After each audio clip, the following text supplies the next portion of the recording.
Assalamualaikum warahmatullahi wabarakatuh. Waalaikumsalam warahmatullahi wabarakatuh.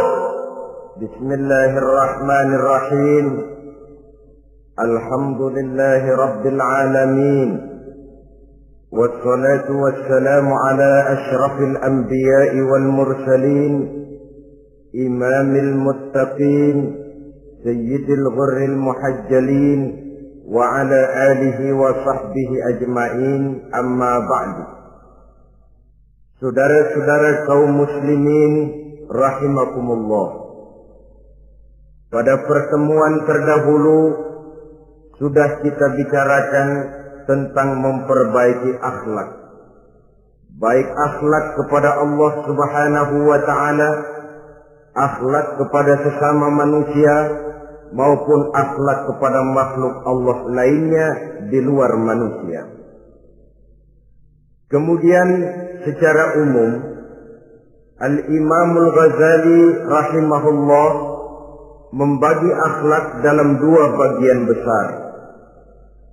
Pertama, apa yang oleh beliau dinamakan al-akhlakul mahmudah, yaitu akhlak yang terpuji. Seseorang yang kepada Allah ia bertauhid, dalam pergaulannya dengan sesama manusia ia mempunyai sifat-sifat yang terpuji, seperti rendah hati, sabar, jujur, ikhlas, dan lain sebagainya. Kemudian dalam sikapnya kepada makhluk Allah di luar manusia, ia dapat mengembangkan nilai-nilai ihsan sesuai dengan tuntunan imannya. Ini seluruhnya dinamakan al-akhlakul mahmudah atau akhlak yang terpuji. Kemudian yang kedua oleh beliau dinamakan al-akhlakul majmumah, yaitu akhlak yang tercela. Seseorang yang di dalam sikapnya kepada Allah mempunyai sifat-sifat kufur, baik dalam bentuk kemusyrikan, kemunafikan, atau hal-hal yang bisa menyebabkan ia menjadi murtad. Lalu dalam pergaulannya dengan sesama manusia, ia mempunyai sikap yang tidak terpuji, sombong, ria, ujub, dusta, khianat, suka menggunjing dan memfitnah, dan lain sebagainya. Sedangkan sikapnya kepada makhluk Allah di luar manusia, ia senantiasa menimbulkan kerusuhan. Itu seluruhnya dinamakan dengan al-akhlakul mazmumah atau akhlak yang tercela. Untuk memperoleh akhlak yang baik, yang dalam bahasa populernya dinamakan al-akhlakul karimah, para ulama sufi memberikan tuntunan. Pertama, melalui jalan yang disebut takhalli. Yang kedua, tahalli. Dan hasilnya nanti akan membuahkan tajalli. Takhalli artinya mengosongkan diri dari segala macam sifat yang tercela. Sombongnya dibuang, riaknya dihilangkan, suka fitnahnya musnah, dustanya berhilang. Itu semuanya dinamakan takhalli, mengosongkan diri dari seluruh sifat-sifat yang tercela. Apabila ini sudah berhasil dilaksanakan oleh seseorang, ia naik kepada tingkat yang selanjutnya dinamakan tahalli. Tahalli artinya menghiasi diri dengan seluruh sifat-sifat yang terpuji. Bila sombongnya hilang, berganti dengan tawadhu. Bila dustanya hilang, berganti dengan jujur. Bila khianatnya hilang, dihiasi hatinya dengan amanah, dan begitu selanjutnya. Hasil daripada tahalli, menghiasi diri dengan segala sifat-sifat yang terpuji, akan mengantarkan orang untuk sampai kepada tajalli, bisa menyaksikan kebesaran Allah Subhanahu wa ta'ala. Maka pada pertemuan kali ini kita akan mulai dengan yang pertama, tahalli, mengosongkan diri dari seluruh sifat-sifat yang tercela, menjauhkan diri dari semua akhlak-akhlak yang tidak baik. Dan pertemuan ini akan kita mulai dengan membicarakan dusta dan akibatnya. Saudara-saudara kaum muslimin rahimakumullah. Salah satu nikmat yang diberikan Allah kepada kita makhluk manusia dalam hidup ini adalah kemampuan untuk berkata-kata. Kemampuan menyalurkan hasrat hati dan keinginan jiwa melalui ucapan dengan bahasa sebagai alat komunikasi. Sehingga orang lalu berkata bahwa al-insan adalah hayawanun natiq. Manusia sebenarnya adalah binatang juga. Cuma saja manusia binatang yang pandai berbicara. Oleh karenanya ini merupakan satu nikmat yang sangat besar yang perlu kita syukuri. Lidah bisa menempatkan seseorang pada posisi yang tinggi. Lidah juga bisa menempatkan orang pada posisi yang paling rendah. Karena lidahnya orang dipuji, karena lidahnya orang dicaci maki dan dicela. Pendeknya seperti kata pepatah, al-lisan saghirul jirmi azimul jurmi. Lidah itu walaupun kecil bentuknya tetapi besar akibatnya. Hampir sebagian besar dari kesulitan-kesulitan yang menimpa manusia pada mulanya disebabkan oleh lidahnya. Sehingga pepatah mengatakan salamatul insan fi hifdzil lisan. Manusia akan selamat apabila dia pandai menjaga lidahnya. Seperti orang kita bilang lidah tidak bertulang. Artinya bicara kadang-kadang demikian enak, bicara kadang-kadang demikian nikmat, tidak terasa akan membawa akibat yang tidak pernah kita perhitungkan sebelumnya.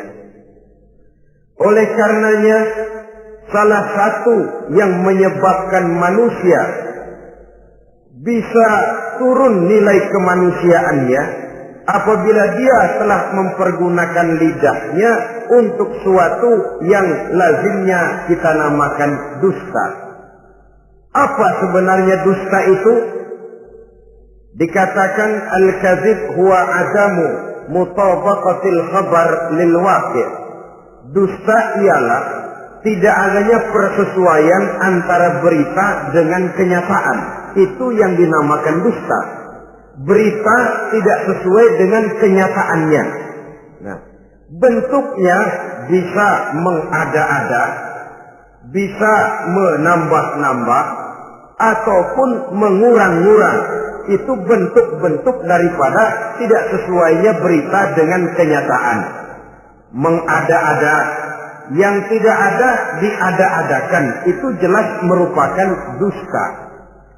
Kemudian menambah-nambah, beritanya sebenarnya cuma 1 meter, tapi disampaikan orang kepada kita 5 meter, yang 4 meter tambahan. Disitulah kemungkinan terjadinya penyusupan-penyusupan berupa dusta adanya. Ataupun mengurang-urang. Beritanya sebenarnya 8 meter, sampai ke kita cuma 2 meter. Yang 6 meter berita itu dikorup. Itu juga sudah bagian tersendiri daripada yang dinamakan dusta. Oleh karenanya kita harus berusaha. Pertama dari sifat mengada-ada. Yang tidak ada diada-adakan, itu jelas dusta. Dan ini pekerjaan paling enak memang. Orang seakan-akan terpesona. Orang seakan-akan kagum. Padahal kita mengada-ada. Barang yang tidak ada diada-adakan. Rasul juga pernah, saudara-saudara. Tapi bernada seperti ini, namun jujur. Satu saat beliau sedang duduk, ada seorang perempuan mengendarai onta, sudah tua sekali ontaknya. Lalu Rasul bangun menegur orang tadi, "Bu, kenapa naik anak onta?" katanya. Perempuan ini bilang, "Ya Rasul, yang saya kendarai ini bukan anak onta, tapi biang onta." Begitu. "Iya, tapi dia punya ibu kan? Onta ini punya. Nah, kalau dia punya ibu kan artinya dia anak juga." "Ya memang. Nah, kalau begitu kan artinya ibu memang naik anak onta." "Lah ya iya kalau itu sih." Kelihatannya mengada-ada, tapi memang benar begitulah adanya. gurau untuk menghidupkan suasana, tapi tidak terlalu berlebih-lebihan. Yang kedua jenis daripada dusta itu menambah-nambah. Ini juga paling enak. Orang sering bilang, kalau kita ngirim duit, jangan harap kurang, jangan harap tambah. Tapi kalau kita ngirim berita, jangan harap kurang. Duit kita kirim kepada orang, jangan harap tambah. Kurang, jangan harap kurang. Atau jangan harap tambah, kurang bisa. Tapi kalau berita kita kirim kepada seseorang, jangan harap kurang itu berita, nambah bisa. Atau kemudian mengurang-urang, ini juga termasuk jenis daripada dusta. Baik mengada-ada atau menambah-nambah, kemudian mengurang-urangi, seluruhnya merupakan pekerjaan yang paling enak. Kita anggap sesuatu yang biasa, padahal akibatnya nanti akan menjadi luar biasa. Saudara-saudara kaum muslimin rahimakumullah. Apa bahaya dusta dalam kehidupan manusia? Pertama, bagi dirinya sendiri. Orang yang berdusta sebenarnya sudah membahayakan dirinya sendiri. Apa bahayanya? Pertama, ia akan dikucilkan dari pergaulan. Sekali dia berdusta, orang mungkin masih percaya. 2 kali dia berdusta, orang mungkin masih bisa mentolerir. 3 kali dia berdusta, orang ngecap. Ini memang udah wataknya nih. Hobi dah kalau begini. Akhirnya dia dikucilkan dari pergaulan. Lain hari, walaupun dia serius bicara, orang nggak lagi nanggapin sebagaimana yang semestinya. Dikucilkan dari pergaulan. Akibat apa? Akibat dari dusta yang dilakukannya. Akan merugikan dirinya sendiri. Ada satu cerita, saudara. Seorang pengembala kambing sedang mengembalakan kambing di tanah lapang. Satu hari iseng dia sendirian. Ini orang kampung pengen tahu dibohongin. Teriak dia, tolong ada serigala, ada serigala. Mendengar teriakan ini karuan, satu kampung orang nyaris keluar semua. Yang bawa pentungan, yang bawa golok, yang bawa pisau. Mana serigalanya mana? Ini pengembala tadi nyengir. Kagak ada. Gua bohongin lo. Sudah, pulanglah orang kampung ini. Sekali, besoknya begitu lagi. Keluar lagi orang kampung, ternyata juga tidak ada serigala. Pada hari yang ketiga, serigalanya benar-benar datang.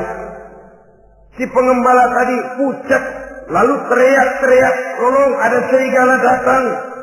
Nah orang kampung udah nandain. 2 kali kita dibohongin, ini paling dia bohong lagi. Satu pun tidak ada orang kampung yang keluar untuk menolong. Akhirnya kambingnya habis dimakan oleh serigala. Yang rugi dirinya sendiri. 1 kali dia bohong, orang percaya mungkin. 2 kali dia bohong, orang masih tolerir. 3 kali dia bohong, orang nandain. Terkucil dari pergaulan akibat daripada perbuatan dusta. Oleh karenanya saya yakin tidak seorang pun di antara kita yang suka berteman dengan seorang pendusta. Karena apa? Seorang pendusta tidak akan segan-segan menjual temannya sendiri. Mengkambing hitamkan temannya sendiri. Artinya juga merusak pergaulan di dalam kehidupan ini. Penyakit yang bahaya yang kedua bagi diri orang yang berdusta itu sendiri, sifat dusta menyuburkan watak munafik. Nabi bersabda, ayatul munafiki salatun. Tanda-tanda orang munafik itu ada 3. Tandanya, biasanya kalau tandanya ada, ya munafiknya insya Allah ada. Apa tanda orang munafik itu? Pertama, iza haddatsa kadzdzaba. Apabila berbicara selalu bohong. Belum pernah kalau bicara tidak bohong. Bohong itu sudah jadi lalapnya. Artinya enggak sumbrah ngomong kalau enggak dicampuri bohong. Seperti kurang enak makan kalau tidak pakai lalap. Ada saja bohong yang dibuat-buatnya. Ini ciri atau tanda daripada orang-orang munafik. Apabila berbicara selalu berdusta. Satu. Yang kedua, wa iza wa'ada akhlafa. Apabila berjanji dia selalu ingkar. Selalu ingkar tanpa uzur yang dibenarkan oleh syar'i, itu termasuk ciri daripada orang-orang munafik. Karena itu kita oleh agama diajarkan jangan memastikan sesuatu. Pernah Rasulullah ditegur oleh Allah Subhanahu wa taala ketika datang orang bertanya, "Ya Rasul, Ashabul Kahfi itu sebenarnya berapa orang jumlahnya?" Ada yang bilang 5 orang, 6 dengan anjingnya. Ada yang bilang 6 orang, 7 dengan anjingnya. Ada yang bilang 8 orang, 9 dengan anjingnya. Yang benar yang mana Rasul? Rasul menjawab, besok. Jawabannya besok. Kenapa Rasul berani mengatakan jawabannya besok? Sebab beliau ngandelin. Biasanya kalau ada pertanyaan dari umat, lalu turun wahyu sebagai jawaban atas pertanyaan tadi. Sudah, besoknya dari pagi Rasul nunggu wahyu turun. Enggak turun. Besok nunggu lagi, enggak turun juga. Bingung. Sekali turun malah negur beliau. Wala taqulanna li syai'in inni fa'ilu dzalika ghadan illa ayyasha Allah. Kalau belum apa-apa Muhammad jangan berani ngeduluin. Besok. Semuanya hanya bisa terjadi dengan izin Allah. Illa ayyasha Allah. Oleh sebab itu harus diawali dengan insya Allah. Insya Allah besok saya pasti datang. Insya Allah ya, karena kita beriman kepada Allah. Kepastian di tangan Allah. Pastinya karena kita memang berniat benar ingin datang. Kita kadang-kadang insya Allah ini jadi lalap sih. Asal dia bilang insya Allah udah tulen kagak mau dah. Besok ya, insya Allah enggak ya. Ini salah kaprahnya kita, saudara-saudara. Yang ketiga, ciri daripada orang munafik itu wa iza tumina khana. Apabila dipercaya ia selalu berkhianat. Tidak pandai menjaga amanah dalam kehidupan ini. Tidak boleh mendapat satu kepercayaan lalu dikhianatinya kepercayaan itu. Maka jangan lupa bahwa kita diberikan lidah, kita diharuskan memelihara lidah. Dengan apa? Menjaganya daripada sifat-sifat dusta. Apabila berjanji, kita berusaha menepati. Apabila dipercaya, kita berusaha menjaga amanah. Kenapa? Mencari kepercayaan itu sulit, saudara. Tetapi memelihara kepercayaan itu jauh lebih sulit. Apalagi kalau yang bernama rahasia. Rahasia itu memang selama masih ada dalam hati. Kalau sudah kita bicarakan kepada orang lain, itu sudah bukan rahasia lagi sifatnya. Memang sih pada mulanya kita bisa ngomong. Nih gue ngomong begini nih sama lu doang nih. Lu jangan ngomong-ngomong sama yang lain ya. Nanti yang kita ajak ngomong lagi sama orang lain. Nih sama lu doang nih. Jangan ngomong-ngomong sama yang lain. Akhirnya kan terus sampai walaupun setiap kali ngomong mesti cuman malu doang nih ya. Tapi akhirnya tuh beritanya jadi merata menjalar. Kenapa? Rahasia adalah apa yang ada di dalam hati. Jikalau sudah kita bicarakan kepada orang, sudah bukan rahasia lagi namanya. Apalagi sifat manusia. Kalau dia lagi seneng sama kita, jangankan perbuatan kita yang baik, perbuatan kita yang salah pun masih dibenarkannya juga. Tapi kalau dia sudah jengkel sama kita, jangankan kita main judi, kita ngaji masih salah. Itu kalau orang sudah nggak senang itu ya begitu. Dia benci sama kita. Jangankan kita main judi, kita baca Quran masih salah. Tapi kalau dia senang sama kita, hampir matanya itu hilang dari penilaian-penilaian yang objektif. Oleh karenanya sifat dusta menyuburkan sifat kemunafikan di dalam diri seseorang. Yang diantara tandanya tadi, iza haddasa kadzaba. Apabila berbicara, ia selalu berdusta.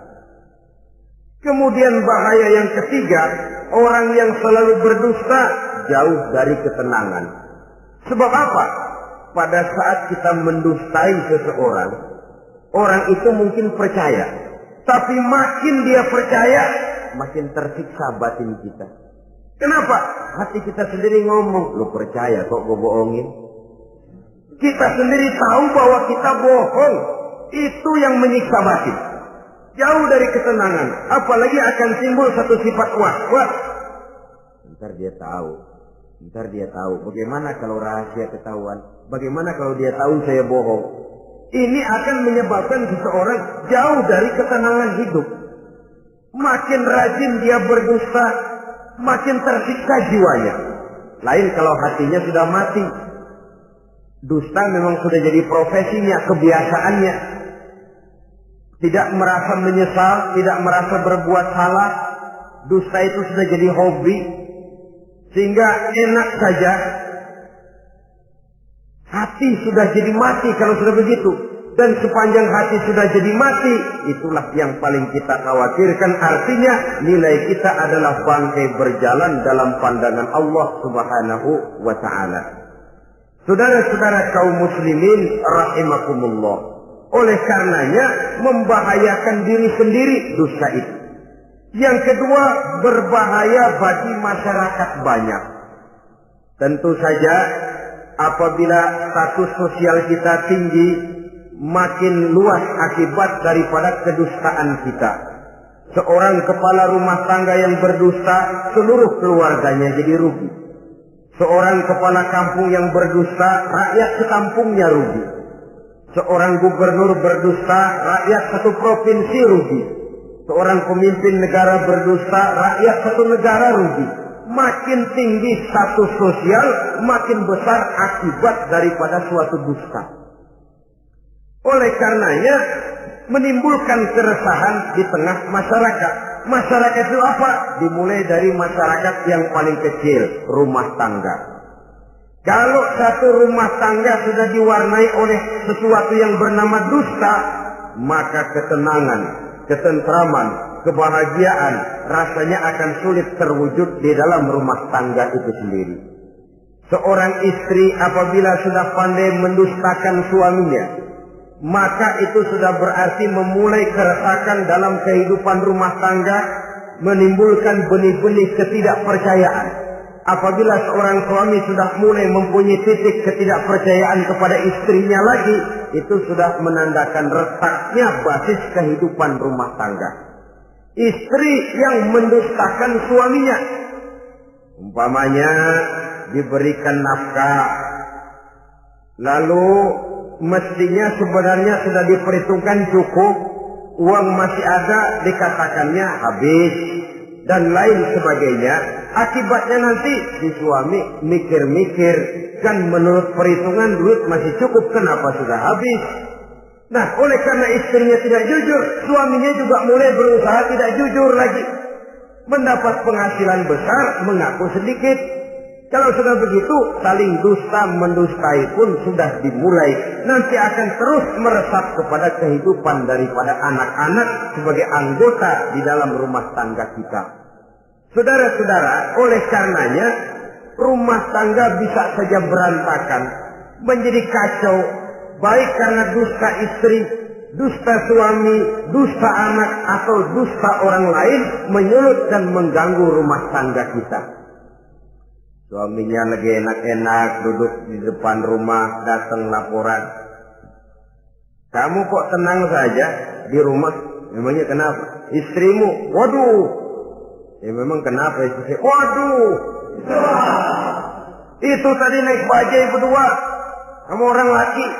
Ya memang supir bajai, masih dia sendiri. Tapi kalau berita ini digunting, dikat sampai di situ, kan nanti ini sudah menimbulkan suami mendengar istrinya naik bajai berdua dengan orang laki, tentu marah. Pulang istrinya sudah payah-payah dari pasar, dicaci maki dan lain sebagainya. Apa ini? Akibat dari omongan, dari lidah yang memang kecil dan tidak bertulang itu, tapi sungguh sangat besar akibatnya. Kemudian juga pergaulan. Berapa banyak saudara jauh dari saudaranya, teman berpisah dengan temannya, tetangga marah dengan tetangganya akibat daripada perbuatan lidah, daripada ucapan lidah ini. Akibat daripada yang bernama dusta ini. Oleh karenanya, saudara-saudara, dusta pun merusak pergaulan. Kemudian usaha. Satu kali kita berdusta, mungkin usaha mendatangkan untung. 2 kali kita berdusta, masih bisa mendatangkan untung. 3 kali kita berdusta, orang akhirnya akan mengadakan perbandingan. Ini kadang-kadang dalam usaha, dalam dagang, dusta juga bisa jadi lalat. Orang nawar dagangan kita, berapa harganya bang? 500. 300 ya, tadi ada yang nawar 400, saya nggak jual. Padahal kagak ada yang nawar. Dia buat sedemikian rupa. Atau kadang-kadang tidak segan-segan memakai sumpah untuk membela kebohongannya. Ya, walaupun sebenarnya bukan sumpah, karena sumpah itu harus dengan lafzul jalalah, wallahi atau billahi, atau demi Allah. Kadang-kadang dengan kata-kata yang kasar.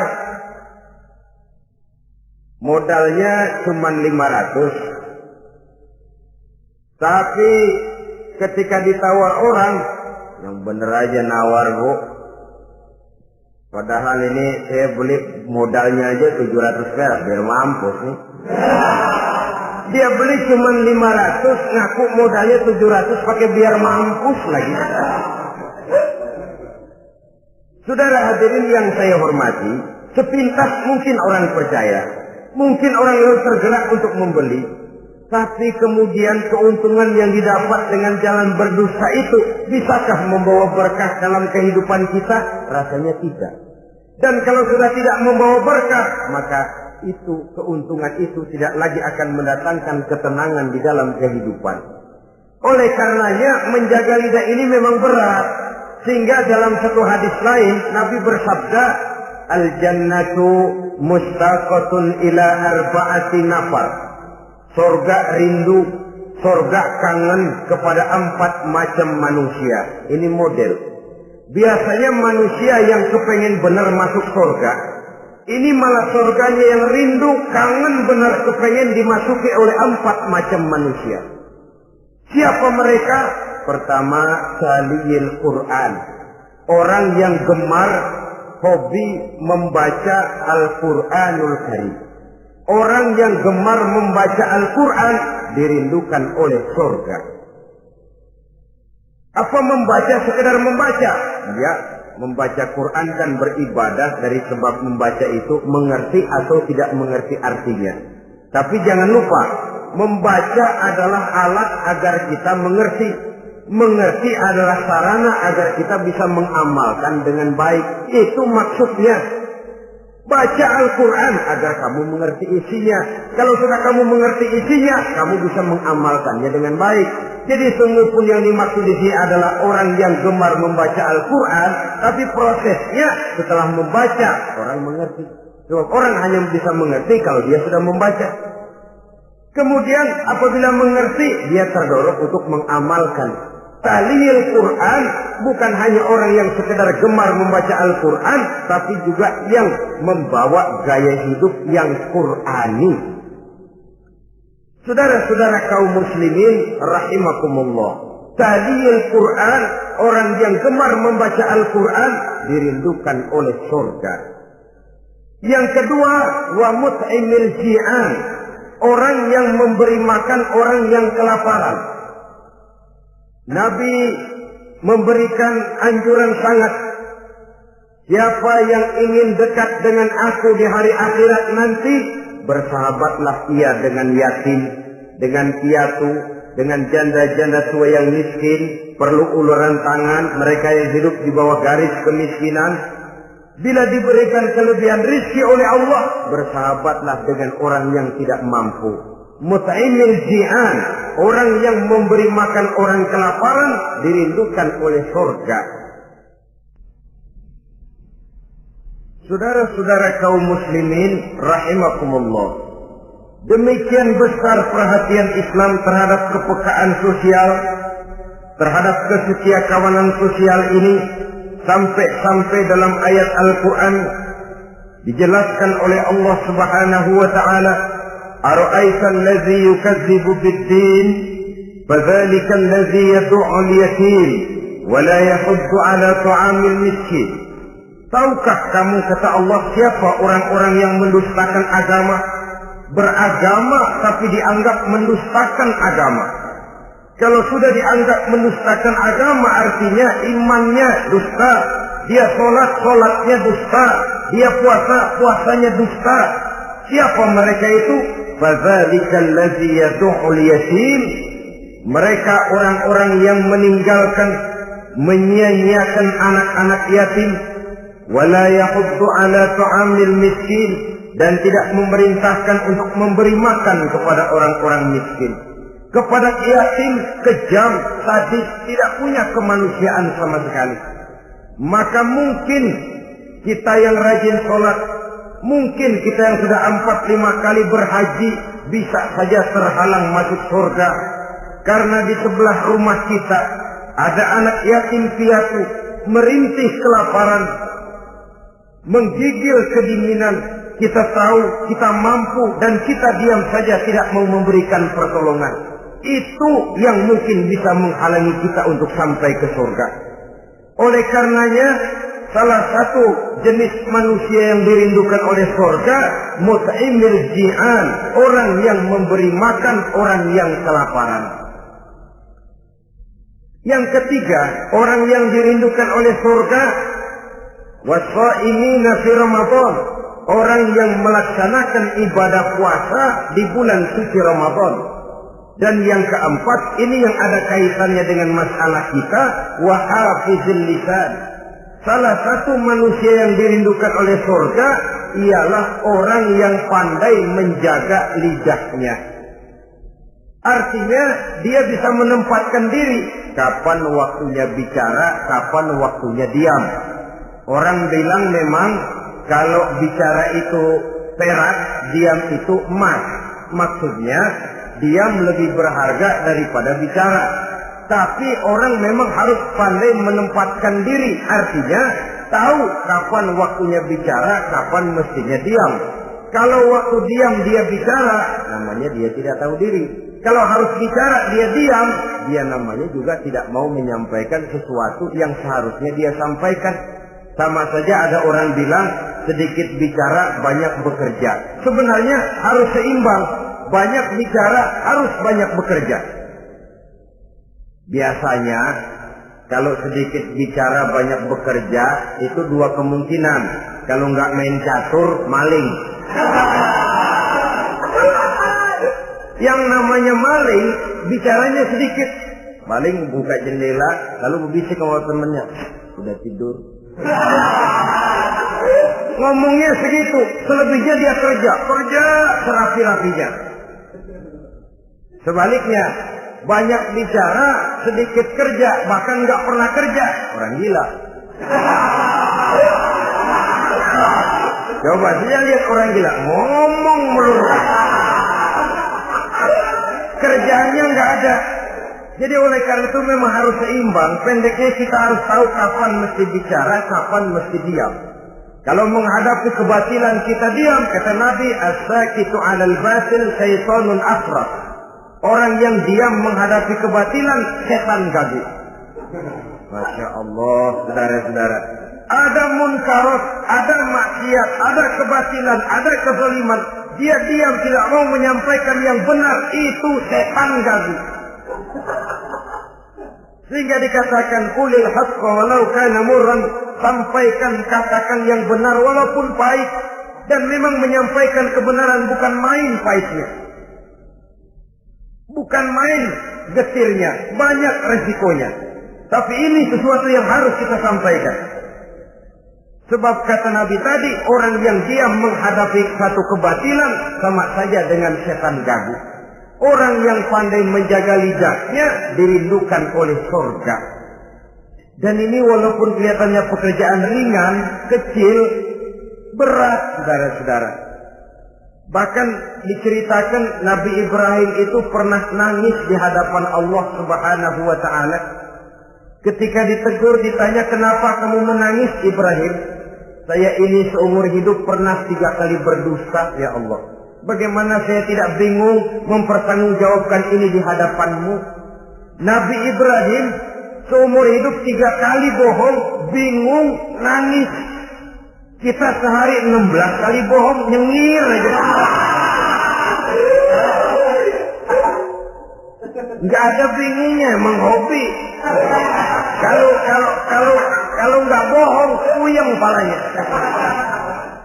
Tiap hari selalu mencari sasaran. Siapa lagi gue bohongin ini? Saudara-saudara kaum muslimin rahimakumullah. Kelihatannya pekerjaan ini kecil, ringan, tapi sungguh berat. Mengerem lidah, menjaga lidah daripada perbuatan ucapan-ucapan yang tidak mengandung manfaat, apatah lagi sampai bersifat dusta dan membahayakan orang lain. Oleh karenanya, dusta ini kalau dalam agama, berdusta dalam agama biasanya munafik. Mulutnya beragama, tapi hatinya kafir. Jelas itu munafik. Itu dusta juga. Dusta yang membawa kita kepada dosa kelas kasar. Ya kalau kita mendustai teman, memang dosa. Dosa yang nilainya tidak sebesar kalau kita mendustai agama. Tapi sungguh pun demikian, dosa kecil-kecil juga kalau ditumpuk banyak juga. Padahal kata Imam Ghazali, hati itu seperti kaca. Dosa itu debu yang nempel di kaca. Kalau debu-debu itu terus numpuk, kita malas ngelapnya, malas ngebersihinnya. Jadi satu berkarat di kaca, susah banget ngebersihinnya. Coba kaca kalau udah karatan, pakai silet kita gosok, setengah mati. Begitu juga perbuatan dosa. Kalau kita senang dusta, biarinlah dosa kecil. Bohong lagi, bohong lagi, bohong lagi. Numpuk berkarat di hati itu dosa. Nah hati itu kalau sudah dilingkungi oleh karat, nur, cahaya kebenaran itu sulit untuk masuk. Karena dia sering berdusta, orang lain dianggap sama juga sama dirinya. Ini yang celaka. Oleh karenanya timbul sifat menyamakan orang lain dengan keadaannya sendiri. Dikala itu hati yang sudah penuh dengan noda-noda dosa itu sudah berkarat sehingga sulit untuk dibersihkan lagi. Itu sebabnya Nabi berpesan, ittaqillaha haitsu ma kunta wa atbi'is sayyi'atal hasanata tamhuha wa khaliqin nasa bi khuluqin hasanin. Bertakwalah kamu kepada Allah dimanapun saja kamu berada. Bertakwa dimanapun saja kamu berada. Di pasar takwa kita, di kantor takwa kita, di masjid takwa kita, di rumah tangga bertakwa kepada Allah dimanapun saja kamu berada. Kita sih kadang-kadang takwa juga, cuman musinan. Takwa kita pakai tempat. Asal lagi duduk di masjid, dengerin pengajian, denger kiai pidato, manggu takwa, bener. Aduh. Keluar dari masjid, teler aja lagi.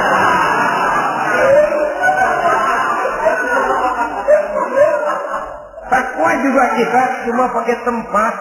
Nabi pesan dimanapun kamu berada, ittaqillah haitsu ma kunta. Bertakwalah kepada Allah dimanapun saja kamu berada. Wa atbi'is sayyi'atal hasanah tamhuha. Ikuti perbuatan salahmu dengan kebaikan, niscaya kebaikanmu akan menghapus kesalahan yang kamu kerjakan. Kalau sadar kita, ya Allah tadi berdusta, astagfirullah, perbanyak istighfar. Ikuti. Jadi begitu tuh kaca kena debu, lap. Kena debu lagi, dilap lagi. Kena debu, dilap lagi. Insya Allah tidak sampai berkarat. Jangan lalu nunggu. Ntar aja dah taubat, udah tua-tuaan dikit. Kayaknya umur dia yang ngatur. Saudara-saudara, oleh karenanya ikuti perbuatan salah dengan kebaikan. Terselip kita berbuat salah, iringi dengan sedekah. Terselip kita melakukan dosa, iringi dengan istighfar. Melihat sesuatu yang haram, astagfirullahaladzim. Lalu dipalingkan, jangan mulut astagfirullah, mata melotot terus pindah-pindah.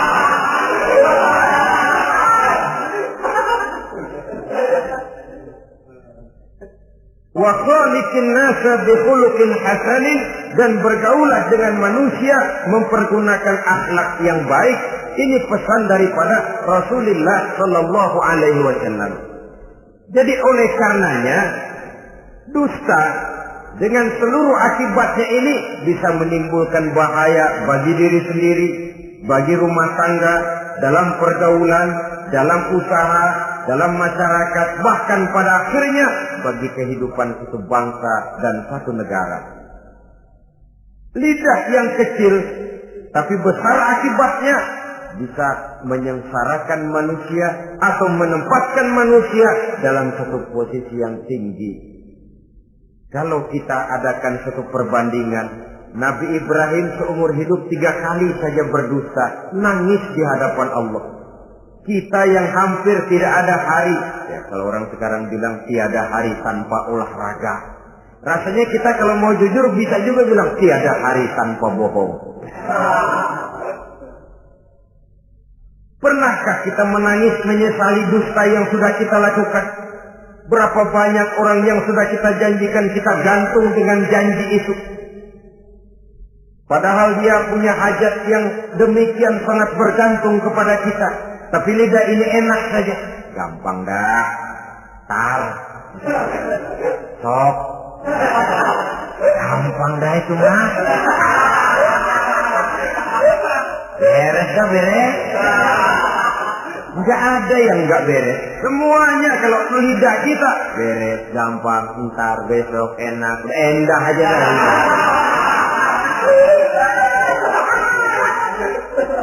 Habis orang kita gantung dengan harapan.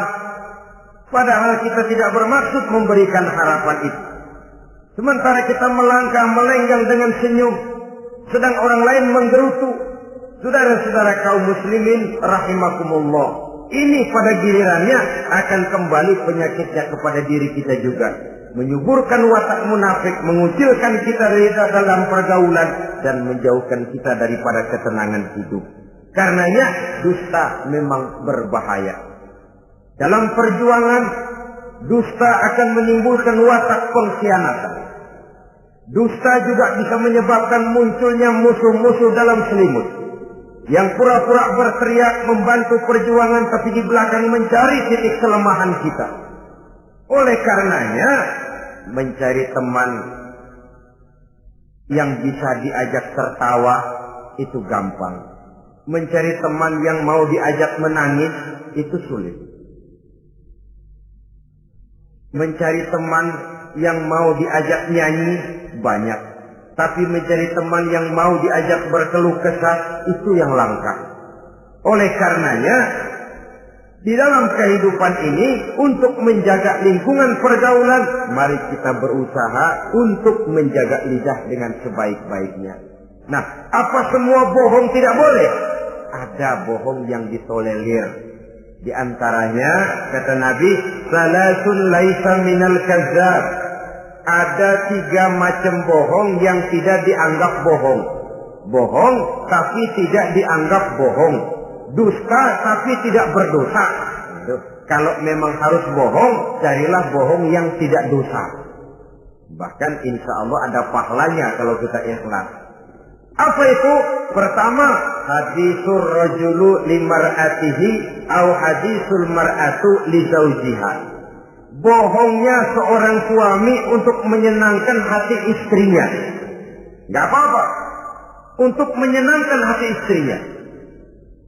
Misalnya suami pulang dari kantor perutnya lapar. Begitu makan nyobain sayur asinnya luar negeri.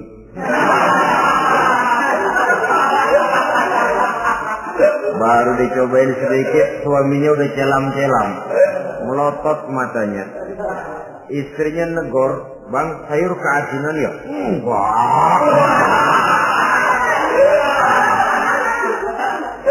Soal keasinan bagus. Cuma tadi di kantor saya sudah diajak makan oleh teman, jadi masih kenyang. Simpan sajalah, nanti sore kita baru makan. Lapar, kesel, jongkok, tapi karena mau menyenangkan istri. Enggak. Atau sama saja dustanya seorang istri untuk menyenangkan hati suaminya. Bisa saja itu terjadi. Suaminya beli sendal buat istri. Mahal, padahal murah, kena mahal. Warnanya gak enak dilihat, potongannya norak. Suami istri tahu kalau itu sendal murah. Suaminya tanya, "Bagaimana, Bu, sendal yang saya beli?" "Waduh, cakep bener, Bang. Luar biasa. Tangga kita mana ada yang pakai sendal begitu." Memang kagak ada, jelek.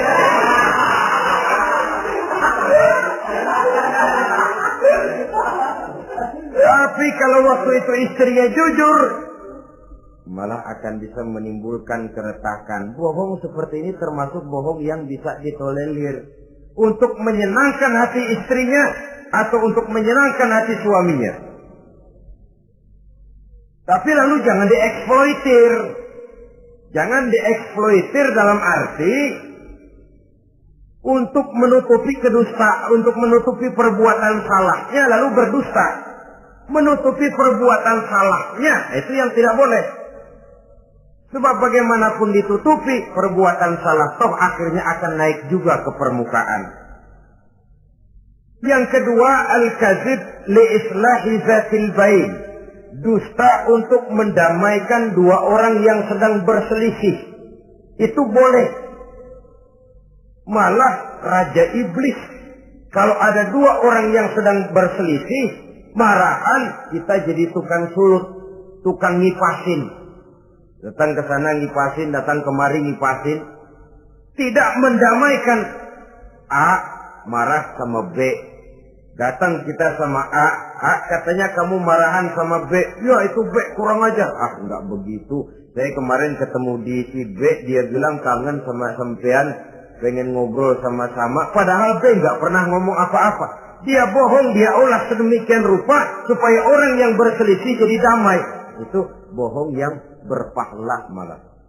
Yang ketiga, bohong untuk menyelamatkan jiwa seseorang. Itu boleh.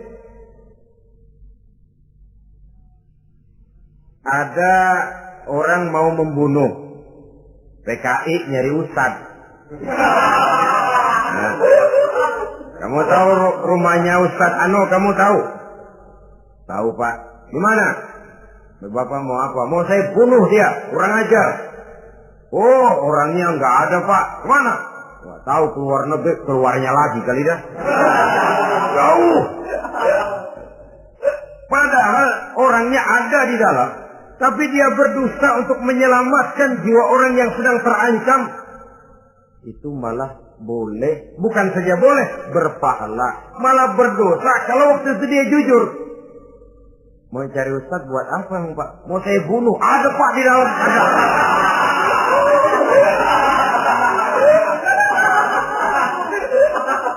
Sentimen, kalau perlu saya bantuin, Pak. Ada.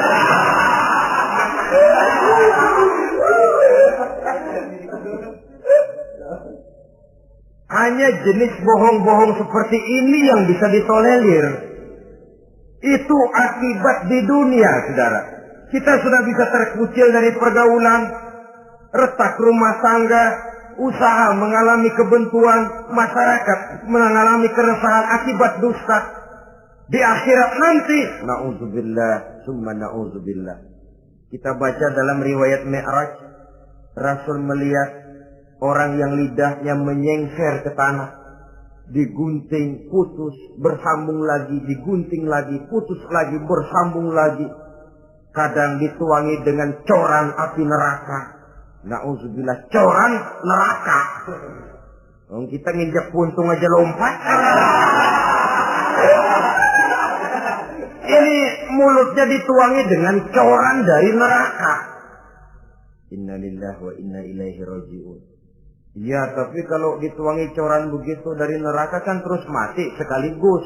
Ya, kalau terus mati lumayan. Neraka itu kata Quran, kullama nadijat juluduhum baddalnahum juludan ghairaha liyazuqul azab. Tiap kali hancur kulitnya, kami buatkan kulit yang baru. Diazab lagi, hancur lagi, dibuatkan lagi. Untuk apa begitu? Liyazuqul azab, biar dia rasain. Kalau sekali kemplang mati mah enak. Pokoknya diazab di neraka, digejrot, mati, selesai. Lumayan. Ini nggak ada matinya. Penyet, bangun lagi, kemplang lagi, persis film cemen.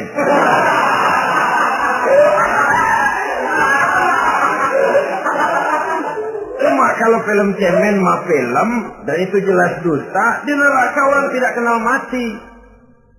Hancur jasadnya, dibuatkan lagi, diazab lagi, dan begitu selanjutnya. Jangan lalu berhitung. Kalau dosanya kebanyakan kan malaikat Malik gemes, ntar dilemparin ke neraka, kelebihan liwat. Jadi nggak mampir di neraka. Ya nggak mungkin, saudara-saudara. Tiap kali hancur kulitnya, diganti dengan kulit yang baru. Untuk apa itu? Liyazuqul azab. Biar dia rasakan benar azab itu. Allahu Akbar. Sudah di dunia dia mendapat akibat yang sedemikian rupa dan punya akibat buat yang lain. Di akhirat nanti dia akan menanggung azab. Apalagi kalau dustanya sampai membuka aib saudaranya sendiri. Dusta untuk menelanjangi orang lain. Logikanya saja, kalau ada teman kita atau aurat kita terbuka, kita harus menutup. Muslim dengan muslim seperti satu badan. Bila yang satu sakit, yang lain ikut merasa sakit. Bila yang satu tercela, yang lain ikut merasa tercela. Dikala itu, kita harus justru menutupi aib orang lain. Malahan Nabi mengatakan, siapa yang menutupi aib saudaranya di dunia ini, saudaranya muslim, Allah akan menutupi aibnya di akhirat nanti. Kita kadang-kadang bukan nutupin sih, malah ngorek-ngorek. Kadang-kadang nggak tahu aja belaga tahu. Ya, gue dengar anak, banyakan dia ngipasinnya. Saudara-saudara kaum muslimin rahimakumullah. Begitu lidah yang suka berdusta digunting dari gunting api neraka, terpotong dibulatkan lagi, terpotong dibuatkan lagi, tidak henti-hentinya sampai kepada hari akhirat nanti. Karena itu berlindung kita kepada Allah. Jangan sampai diberikan lidah yang gemar berdusta. Tapi lidah yang gemar mengatakan yang benar walaupun terasa pahit. Mengucapkan kebenaran itu besar resikonya. Panjang jalannya, banyak akibatnya. Mencegah kemunkaran besar resikonya. Tapi itu harus kita lakukan. Setidaknya mencegah kemunkaran.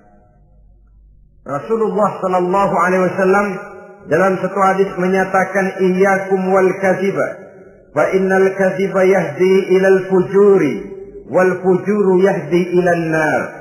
Hati-hatilah kamu daripada sifat dusta, sebab sesungguhnya dusta membawa kepada perbuatan durjana dan perbuatan durjana menggiring orang kepada neraka.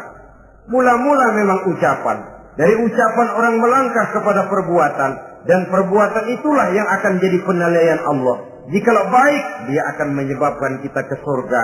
Jikalau tidak baik, perbuatan kita jugalah yang akan menjerumuskan kita ke dalam neraka. Dimulai dari suka berdusta. Akibat lidahnya gemar berdusta, perbuatannya pun merupakan perbuatan dusta. Suka pura-pura, mental munafik. Artinya hilang sifat kejujuran dalam dirinya. Apabila ini sudah melembaga dalam kehidupan seseorang, sulit dia melepaskan diri dari cengkraman dusta itu sendiri. Untuk jangka pendek di dunia ini maupun jangka panjang di akhirat nanti, dusta hanya akan membawa malapetaka bagi diri yang bersangkutan dan juga bagi orang lain. Benar kalau tadi pepatah mengatakan salamatul insan fi hifdzil lisan. Bahkan ada yang bilang kalau lidah lukai hati, kalau pedang lukai tubuh, masihkan ada harapan sembuh. Kalau lidah lukai hati, kemana obat hendak dicari? Kita tampar orang dengan tangan 2-3 hari, 2-3 jam bahkan sudah hilang bekas tamparan itu. Tapi kita tampar orang dengan lidah, dengan ucapan, seumur hidup dia akan tetap ingat. Kita bohongi orang, kapan ketemu dia ingat nih, dia nih yang kerjanya bohongin melulu. Gimana aja ada bohongnya. Kalau sudah dicap sebagai pendusta, kita memang nggak tahu, tapi tiap kita jalan orang iringi perjalanan kita. Pembohong. Saudara, masyarakat ini punya hukum yang tidak tertulis, tapi lebih kuat dan lebih kejam daripada hukum yang tertulis. Sehingga lalu orang mengatakan sekali arang tercoreng di dahi, seumur hidup orang tak percaya. Ini artinya hukum masyarakat itu lebih kejam daripada hukum yang tertulis. Sekali kita dicap sebagai pendusta, lain kali kita mau benar-benar banget juga. Aku benar-benar banget ini, sumpah dah. Alah, sumpah lo udah lalap dah, udah laku. Ya Allah, kita sumpah pun orang gak percaya. Ya kalau binatang kita pegang ekornya, barangkali. Tapi kalau orang jelas omongannya yang kita pegang. Nah kalau omongannya sudah nggak bisa dipegang, apanya lagi yang kita harapkan? Oleh karenanya saudara-saudara, lidah yang kecil bentuknya tapi besar akibatnya ini harus diisi dengan nilai-nilai iman. Lidah yang sudah dimasuki nilai iman akan berat untuk berdusta, berat untuk memfitnah, berat untuk menggunjing, ringan untuk mengucapkan yang baik, ringan untuk zikrullah, ringan untuk baca Quran, ringan untuk musyawarah terhadap hal-hal yang baik. Lidah yang ada imannya, aduh berat saja kalau sudah memfitnah orang, berat kalau harus menggunjing orang. Tapi lidah yang belum ada imannya, nyelonong saja, licin kalau diajak fitnah, licin kalau diajak ngata-ngatain orang, licin kalau diajak mengadu domba orang lain. Dan ini akan berakibat nantinya timbulnya keretakan, keresahan sejak dari pribadi, rumah tangga, masyarakat luas. Akibat apa? Dusta. Dari sekian dusta yang paling kita khawatirkan adalah kalau kita sampai dicap oleh Allah sebagai pendusta agama. Beragama tapi dianggap pendusta. Agama sekedar lipstik, agama sekedar dekorasi, agama sekedar penghias kartu tanda penduduk, tapi hidup jauh dari tuntunan nilai-nilai agama. Pendusta-pendusta agama semacam ini pada gilirannya akan terkena penyakit yang disebut munafik. Iman lidahnya tapi kufur hatinya. Islam ucapannya tapi kufur perbuatannya. Nah, ini resikonya sangat besar. Adapun dusta-dusta kepada orang lain, dosa ya dosa, tapi dosa yang mudah untuk bertobat. Kalau saya katakan mudah untuk bertobat, saya bukan merangsang kita untuk berdusta, bukan. Tetapi jangan lupa seperti saya katakan tadi, bagaimanapun ringannya satu dosa, kalau ditumpuk dan ditumpuk, dia akan berurat, berakar dan berkarat di hati kita.